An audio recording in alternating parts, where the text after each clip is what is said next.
Some women experience extreme symptoms when it comes to menopause. It affects the way they think, it affects what their body looks like, it affects their everyday life, and it can feel absolutely overwhelming. And then she might ask, how can I show up for sex? This doesn't even feel like my same body anymore.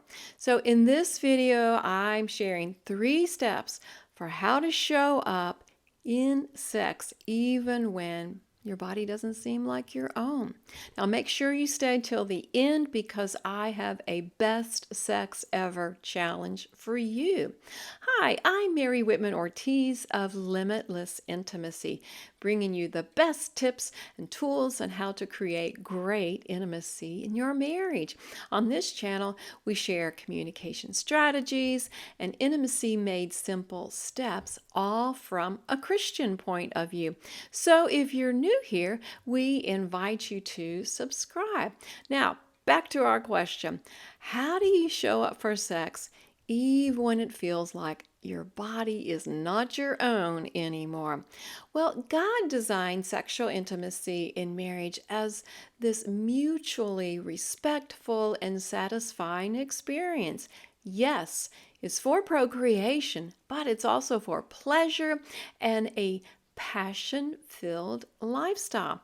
But when challenges come, like menopause, there are extra obstacles to navigate, and you have to find new ways to pleasure and joy. So, I've got these 3 steps for you, and I absolutely believe this is going to help. Step 1, process the pain. Ooh, I should have told you to take a deep breath first, right? Because that's a tough one. In modern culture, we just kind of run away from pain, or we stuff it, or we distract ourselves. So many things. But there is some pain here. There could be some sadness of, gosh, I don't have what I used to have. Some women are just sad that they are out of those childbearing years. And so many changes, so many unknowns are upon them, things they didn't ask for. You can feel puzzled, you can feel bewildered, overwhelmed. I mean, there can be serious anger, disappointment, just a whole range of emotions. And all of those are different levels of pain. Now, it's not easy, but I encourage you to face that pain. Sit in it, not stay in it, but just sit in it, acknowledge it. Pain comes and it goes. I live at the beach. I always use the analogy of waves. You can see them in the distance, and then you have a choice. Is it going to cover me up and take me down and drag me around, or am I going to ride it? So if you need help processing pain, I'm going to share one of my friend Jason Valentin's videos. I have a link here for you on how to process pain, and I absolutely believe that it's going to help you. Now, if you're getting value from this, I would love for you to give us a thumbs up. Excuse me. And in the comments, answer, do you watch funny movies when you feel sad?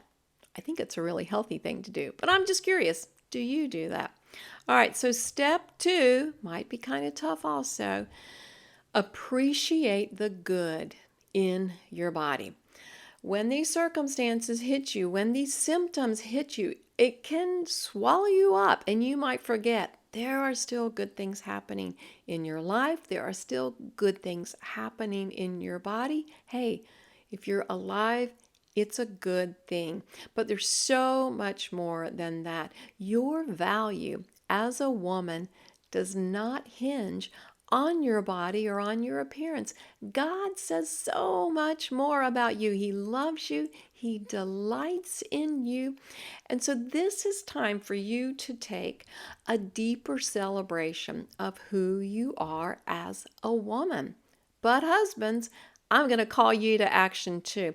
This is the best time for you to give your wife encouragement, for you to reassure her how precious she is to you.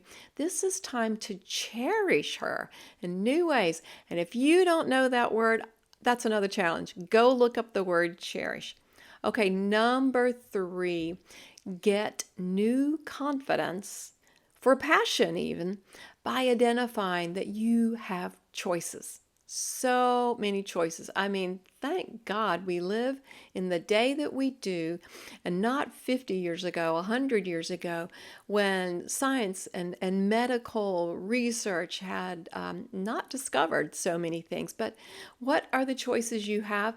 I mean, physically, you can get support for your body, supplements, hormone treatments are possible for discomfort during sex. There are so many options. I have some other videos you can watch on that.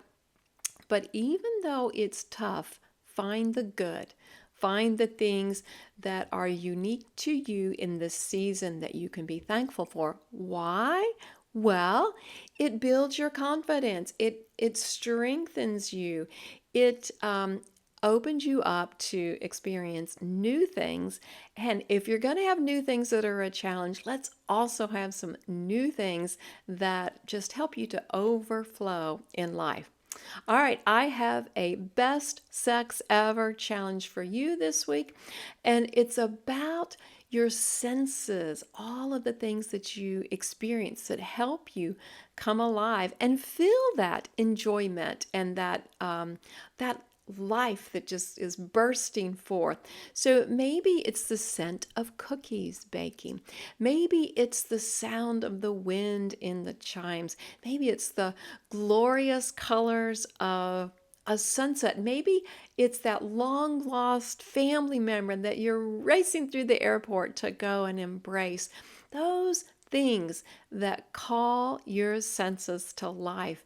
Focus on that, because when that is alive, then you are now awakened to receive love and to give love.